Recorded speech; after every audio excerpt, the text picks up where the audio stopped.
Undertale truly is a masterpiece of a game. It's hands down my favorite game of 2015, and it seems like a good portion of the internet agrees with me there. Not only is its story one of the best I've seen in quite a while, but the gameplay is truly remarkable for an RPG. And its bosses are really an amazing showcase of this. Unlike most other RPGs, each boss in Undertale feels truly unique, both in character and in gameplay. All of them have their own gimmick, and none of them feel forced in the slightest, which is genuinely impressive in a genre that's become so formulaic over the years. So, rather inevitably, I got a lot to say about each and every one of them, and I'm here to count them down from worst to best in my opinion. Just one rule. I'll be covering each of the main bosses in Undertale, so no mini-bosses. Wait a minute, that means no Mad Dummy. Damn it! Oh yeah, and in case you're wondering, I'm about to spoil the crap out of this game, so if you haven't played Undertale yet, I strongly advise you to go do so before going any further in this video. It's a game best experience for yourself, just trust me on this one. Now that that's all said and done, let's jump right into this. Top 10 Undertale bosses.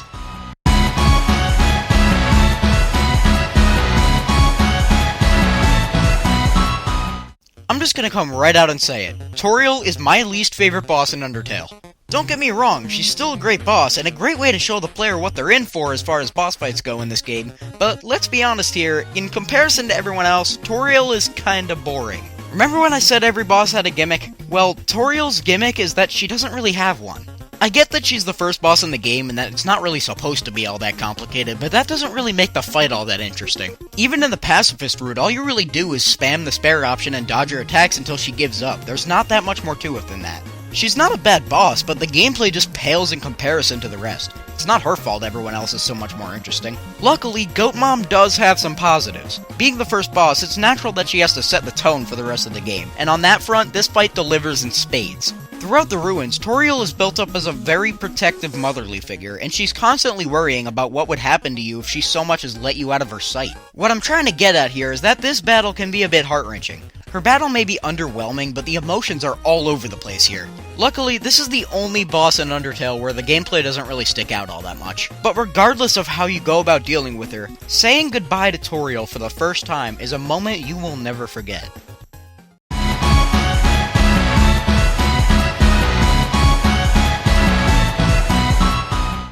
If you were to ask me who my favorite character in Undertale is, I would have to say it's Undine. She's funny, loud, determined, and just a little bit on the crazy side. But this isn't the side of Undine you see at first. Part of the reason Undine is my favorite character is the way she was built up.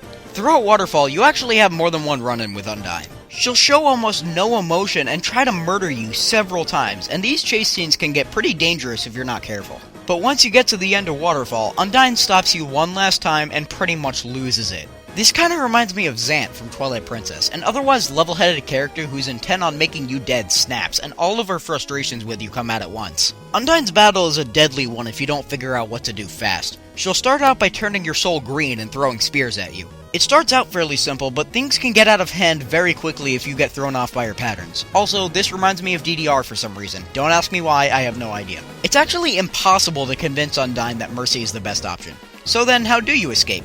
Run for your life! That's right, the only way to win this fight is to be a coward and run away when she gives you the chance. But it's not quite over yet. Undine will continue to chase you, becoming more and more unstable each time she traps you in combat. Luckily, fish don't tend to do well with heat, and she passes out once you escape Waterfall. This fight is a ton of fun. Her spears can get pretty fast, and once she starts introducing the yellow flippy ones, these patterns can and will start to confuse the crap out of you. Just make sure you bring along some healing items. She's the captain of the Royal Guard for a reason.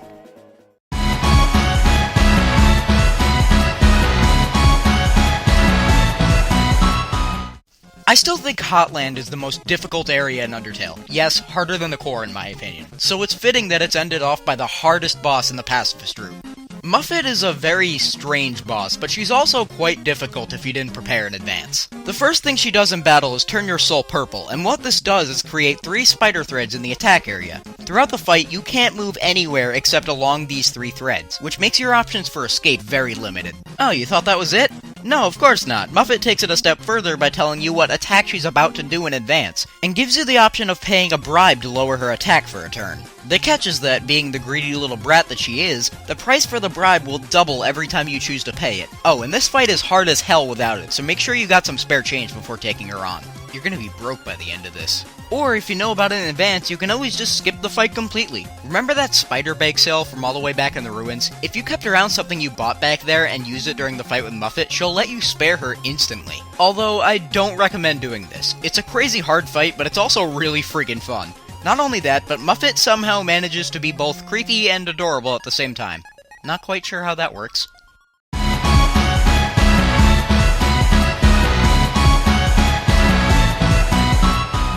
Snowden is probably the most memorable area in Undertale for me. Not only is it crammed with mini-bosses that are all dogs for some reason, but the boss fight at the end is just a little bit spectacular. Papyrus is one of the best characters in the game for me, and his boss fight has a lot to do with that. Throughout the area, you're told Papyrus has a special blue attack. Now, you've seen blue attacks before, just stay perfectly still and go about your day. But you haven't seen a blue attack quite like this before. And yeah, Papyrus does have that whole don't move thing, but it's not the same blue attack Papyrus has been waiting to use on you. Nope, I'm talking about the one where he turns you blue, and bullet hell now becomes platforming.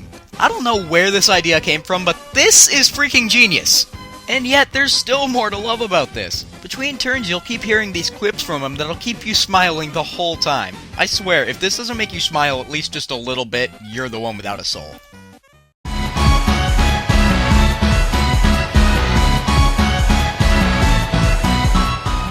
Going down the path of Genocide is a very deliberate choice. There's pretty much no way you could do it by accident. It's not just killing whatever comes to you, you actually have to hunt down every single creature in the game. The effect this has on the game is quite dramatic. So with that in mind, remember how Undine was so relentless in hunting you down in the pacifist route? Multiply that by 1,000 and you get how determined she is to kill you in Genocide. I don't want to say you're being rewarded for your actions, but this fight is arguably more enjoyable than the pacifist fight. Honestly, it's almost identical, but there's two major differences here. One, you're actually trying to kill her this time, and two, she is ruthless as all hell! This is widely considered to be the second hardest fight in the game, but I actually found pacifist Muffet more difficult. Undine, beat her on my first try. I'll give her credit though, it certainly wasn't easy. On one final note, the battle theme here is absolutely amazing. It's easily one of my favorite songs in the game. Why are all my favorite songs exclusive to Genocide?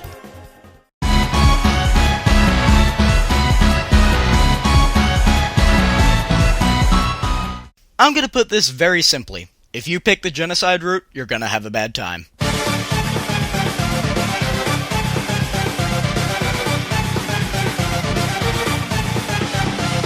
Sanz is hands down, without question, the hardest fight in the game. You know what? No, scratch that. Sanz is one of the hardest bosses in video games, period. Videos don't do justice how frickin' difficult this fight is. It is damn near impossible to beat this guy without hours upon hours of trying and failing. Weakest enemy, my ass! Alright, to be fair, the game does tell you what to expect from Sanz. His attacks only do 1 damage and he only has 1 HP and 1 defense, so he'll die in 1 hit. And all of this is true. What they don't tell you is that you have no invincibility frames in this fight, meaning for every frame you are touching his attacks, you will keep taking that 1 HP of damage, and it adds up really freaking fast. What they also don't tell you is that landing that 1 hit on Sanz isn't as easy as it sounds. This fight is nothing short of unfair, but that's 100% intentional. The Genocide route is specifically designed to make you feel like a terrible person, and Sanz is just the cherry on top of that cake. At first, it's actually not that bad, since the patterns of his attacks become pretty simple once you start to memorize them. Yeah, I said memorize, because you will die to Sanz so many frickin' times that you will eventually start to know the beginning of the fight like the back of your hand. Even that crazy first attack that completely destroys you if you're not expecting it is pretty easy to dodge once you memorize its relatively predictable pattern. But get just before halfway through the fight and Sanz will throw you to the ground, making you beg for mercy. Mercy isn't an option anymore! Sanz will offer you the chance to spare him, but if you do, the tricky little bastard will insta-kill you and gloat right in your stupid face. But see past his ruse and the fight will suddenly become just a little bit insane. Now even the menu, your only safe haven in Undertale's battle system, can utterly destroy you if you're not careful. On top of that, his regular attacks just continue to get more and more ruthless as the fight goes on. It's described as quite the bad time, and Jesus Christ, they really do mean that! But here's the thing, I actually find this fight really fun. Getting so close to the end and then dying on that last insane attack just makes you want to keep giving it another try. Alright, I got him this time. Come on. Fuck! It's unforgiving as hell, but you chose the Genocide route, so I guess you deserve it.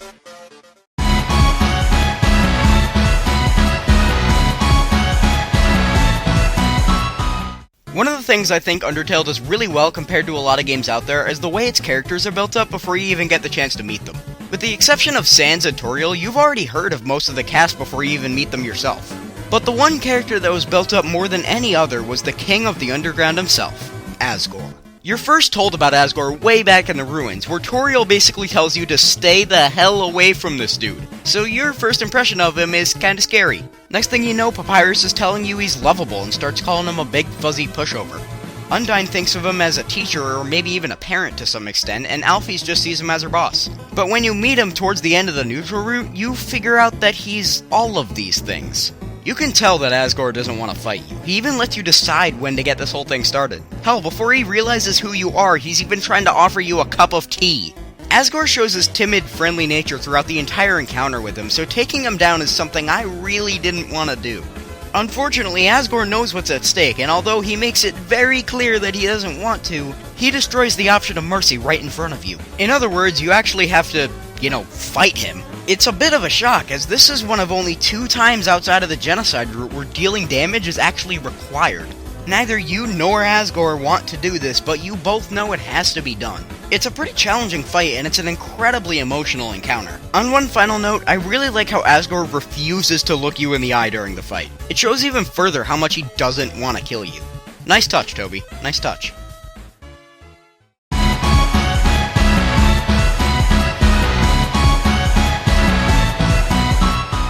Let's set the scene. You're playing the game for the first time, and your first encounter is with a demonic flower that's trying to murder you. You just go about your business, and by the end of the neutral run, you're feeling pretty good about your decisions to not murder people like the flower told you to.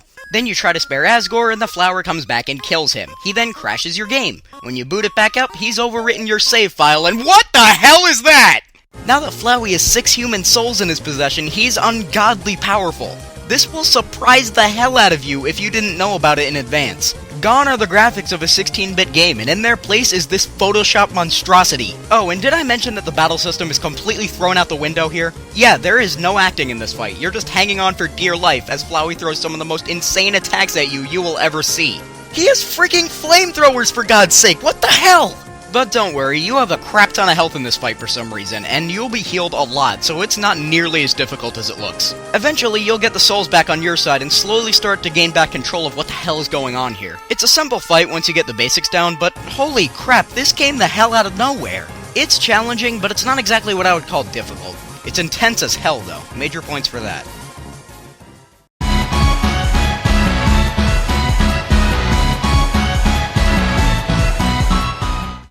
I briefly went over the final boss of the pacifist route in my top 10 final bosses video, but I think it's about time I truly explain what makes it so special. To start off, Asriel's backstory is actually pretty sad. I'm not going to tell the whole story because that would take way too long, but here's the short version.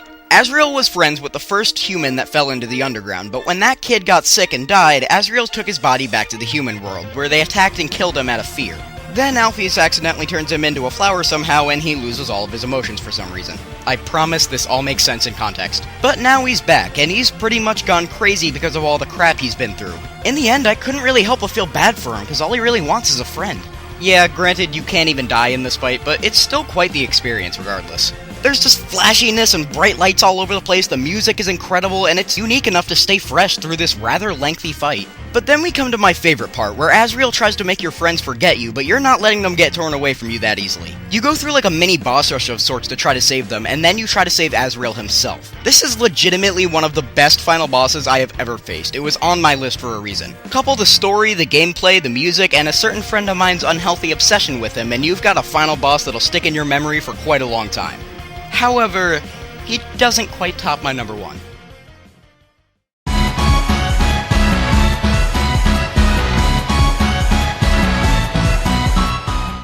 If you watched my top 10 final bosses, you'd know that I love it when a boss is just really, really stupid. And if you ever want an example of how far you can go with a stupid concept, just Mettaton.